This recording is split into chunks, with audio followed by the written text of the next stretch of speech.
Doctor Sourav প্রায় দুলনা ঘরের ঝুলন্ত বারান্দায় দাঁড়িয়ে থাকা মানুষটি এখন পর্যন্ত বুঝতে পারছে না ফুলসজ্জার পরে যাবে কি যাবে না। যে মেয়েটার সঙ্গে তার আজ ফুলসজ্জা হতে চলেছে তাকে সে চেনে না। একটা অ্যাক্সিডেন্টের কারণে আজ তার জীবনে এত বড় ঝড় নেমে এলো, অথচ মেয়েটার মনে কোনো ক্ষোভ নেই অথবা দুঃখ যন্ত্রণা নেই। সৌরভের সঙ্গে একবারই কথা বলেছে, কিন্তু এমন ভাবে কথা বলেছে যেন মেয়েটা খুব খুশি এই বিয়েতে। আমি জানি তোমাদের বুঝতে একটু অসুবিধা হচ্ছে, তো চলো ফ্ল্যাশব্যাকে যাওয়া যাক। তার আগে কিছু কথা বাইলো, এই চ্যানেলে আমি এখন থেকে ভাবতেছি গল্প দিব।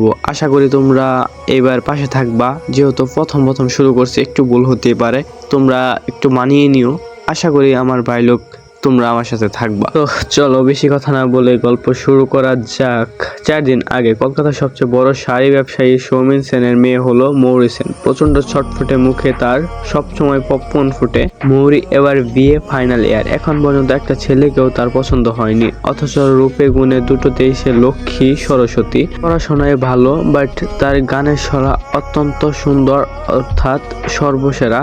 কলেজের প্রত্যেকটা ছেলে তাকে পেতে চায়, কিন্তু সে সে কারোর দিকে নজর না দিলেই তারই দুর্ভাগ্য। কি করা যাবে? আজ মৌরি যাচ্ছে কলেজে।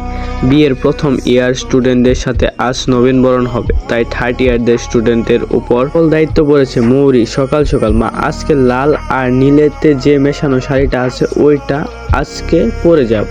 মৌরির মা একটু হেসে বলেন, ওই নতুন শাড়িটা? ঠিক আছে, কিন্তু আমি আজকে তোকে সাজিয়ে দেব একেবারে সুন্দর করে।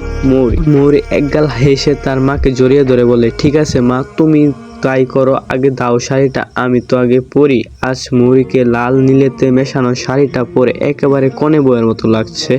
নবীনবরণ হয়ে গেছে, কিন্তু শেষে হতে হতে অনেকটাই সন্ধ্যা হয়ে গেছে, প্রায় 8:30 বেজে গেছে। মৌরির মনে একটা ভয় লেগে গেছে, কারণ ওর বাড়ির পাশে যে গলিটা আছে সেই গলিতে অনেকগুলো ছেলে থাকে, তারা ভালো নয়। যাই হোক, এত কিছু ভাবলে চলবে না, তাই মৌরি মনে মনে এই কথাটি বলে বাড়ির উদ্দেশ্যে বেরিয়ে পড়ে। ঠিক ধরেছিল, ছেলেগুলো ওইখানে বসে আছে আর বাঁকা দৃষ্টিতে মৌরির দিকে তাকিয়ে আছে।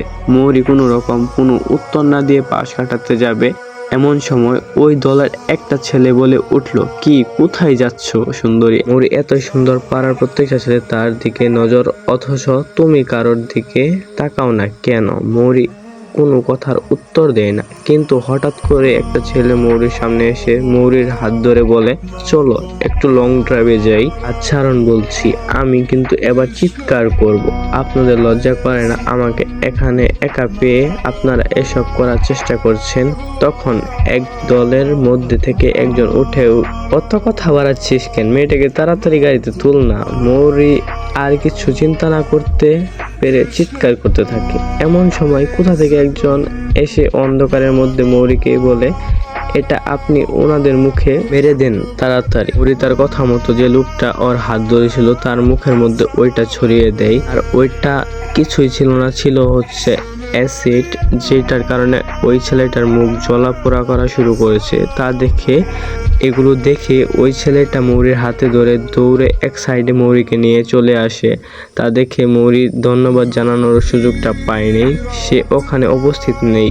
হঠাৎ করেই কোথায় চলে গেল লোকটি, অন্য কথা না ভেবে দৌড়ে সে চলে যায় ঘরের উদ্দেশ্যে। এরপর আরো কেটে গেছে আরো 2টি দিন। আজ মৌরি যাচ্ছে ওর দিদির বিয়েতে, খুব আনন্দ ও ভুলে গেছে আগের দিনগুলোতে কি ঘটেছিল ওর সঙ্গে। যাই হোক, আজকে ও একটা লাল টুকটুকে বেনারসি পরেছে। মায়ের বেনারসি অনেকদিন ধরে শখ ছিল তার, তাই আজকে দিদির বিয়েতে পড়েছে। বিয়ে শুরু হয়ে গেছে, ভালোভাবে বিয়ে চলছে। মৌরি দাঁড়িয়ে আছে একটা কোনায়। হঠাৎ করে মৌরির সঙ্গে কে যেন একজন আলাপ করতে আসে। মৌরি তাকে চেনে না, তিনি নিজে থেকেই বললেন, মৌরি কত বড় হয়ে গেছিস তুই, আমাকে চিনতে পারছিস না? আমাকে ছোটবেলায় বলতিস মণিমা, আর বলতিস তোমার ছেলের সঙ্গে আমি বিয়ে করব, আমি আর অন্য কাউকে ভালোবাসবো না, বিয়েও করব না। অত লোকের মধ্যে ওই কথা শুনে চোট পড়ে যায়, লজ্জাও লেগে যায় তার। মৌরির মা এসে দেখে যিনি মৌরির সঙ্গে কথা বলতেছে তিনি আর কেউ নয়, মৌরির ছোটবেলার সেই বান্ধবী। মৌরির মা বলল, ও বান্ধবী, তুই এতদিন পর কোথা থেকে? হঠাৎ করে তোর সাথে দেখা হয়ে অনেক ভালো লাগলো। দুজনেই জড়িয়ে ধরে রাখছে দুজনকে। যাই হোক, কেমন আছিস বল, তোর ছেলে সৌরভের কি খবর? নারী দেবী মৌরির মায়ের সেই ছোট্টবেলার ক্লাস ফ্রেন্ড, যেখান থেকে যেটা বলি আমরা ল্যাংডাকালের বান্ধবী। কি আর বলবো, সে কি পড়বে, যে ডাক্তার হয়েছে, কলকাতার সবচেয়ে বড় ডাক্তার। মৌরির মা হেসে বলল, কিসের ডাক্তার? মৃণালিনী দেবী বলেন, ও তো বলে ওই বেবি বের করা, মানে যেটা ওটিতে থাকে সেরকমই। তারপর আমাকে আর কিছুই বলেননি। মা একগাল হেসে বলে, বাহ, ইস, যদি মৌরি আর সৌরভের একসাথে বিয়ে হতো কতই না ভালো হতো। মৃণালিনী দেবী হেসে হেসে বলে, বিয়ে দিবি এখন? মৌরির মা, তুই কি পাগল হয়ে গেছিস? বিয়ে, তাও আবার দুজনকে একসাথে? তারা দুজনকে চিনেও না। মৃণালিনী দেবী, আমাদেরও তো অ্যারেঞ্জ ম্যারেজ হয়েছিল, আমরা কোনটা চিনতাম? শোন, আমার মাথায় একটা জব্বর প্ল্যান এসেছে। এই আসরেই এই শুভ নংডে ওদের দুজনের সঙ্গে দুজনের বিয়ে দিয়ে দেই। কি বলিস? মৌরির মা, আরে কি বলিস তুই? না না, খামোখাই শুধু শুধু বসে এরকম ভেজাল করবো না, এরকম কিছু করতে পারবো না। এটা করলে ওদের দুজনের জীবনই শেষ হয়ে যাবে। মৃণালিনী দেবী বলে, ছোটবেলার বান্ধবী তুই আমার, দেখ তুইও আমাকে চিনিস, আমিও তোকে চিনি। তার থেকেও বড় কথা হচ্ছে ভবিষ্যতে ওরা কেমন ছেলে পাবে না পাবে বা কেমন মেয়ে পাবে সেটাও আমরা জানি না। তাদের সঙ্গে কি ওরা সুখে থাকতে পারবে? আর আমরা আমাদের সন্তানকে চিনি, সেই জন্য বলছি এই সিদ্ধান্তটা নেই। প্লিজ তুই কি বলিস এখন বল। মৃণালিনী দেবী, মৌরির মা, ঠিক আছে তাই হোক, কিন্তু কোনোদিন যদি মৌরি এসে বলে আমাকে যে ওইখানে মানিয়ে নিতে পারবে না, আমি কিন্তু ওকে জোর করতে পারবো না। মৃণালিনী দেবী বলে, বেশ তাই হোক, আমিও কোনোদিন মৌরিকে জোর করব না। আমার দুই ছেলে, এক ছেলের বউ আছে, তুই তো জানিসই কত ভালো, আর এক ছেলে সৌরভ, আমি জানি ওরা সুখে থাকবে। আমার ছেলের বউ চাই না, আমি মেয়ে চাই। আমার ঘরে দুটো মেয়ে থাকবে, মৌরির মতো মেয়ে পেলে আমি ধন্য হয়ে যাব। এদিকে কাণ্ড ঘটে গেছে। যে মুহূর্তে মৌরির মা আর তার মৌরির মায়ের বান্ধবী এক কথা বলছিল, সেই সময় সৌরভ নিজের অজান্তেই ড্রিঙ্কস করে ফেলে। অরেঞ্জ জুস মনে করে ড্রিঙ্কস করে ফেলায় সে বুঝতে পারছে না যে সে কি করছে। মৌরি এতক্ষণ বিয়ে দেখে এবার যাচ্ছে কিছু ড্রিঙ্কস খেতে, কিন্তু ওইখানে গিয়ে দেখে একটা ছেলে বেঘরে পড়ে আছে। মৌরি, হ্যালো হ্যালো স্যার, আপনি কি শুনতে পাচ্ছেন? কে রে বাবা, এরকম ভাবে ড্রিঙ্কস কেউ করে? ভাই, এত বাজে ভাবে তাও ড্রিঙ্কস করে? পড়ে আছে মাটিতে, সার্ভ করছিল, তারাই কোথায় গেল? কি করি এখন?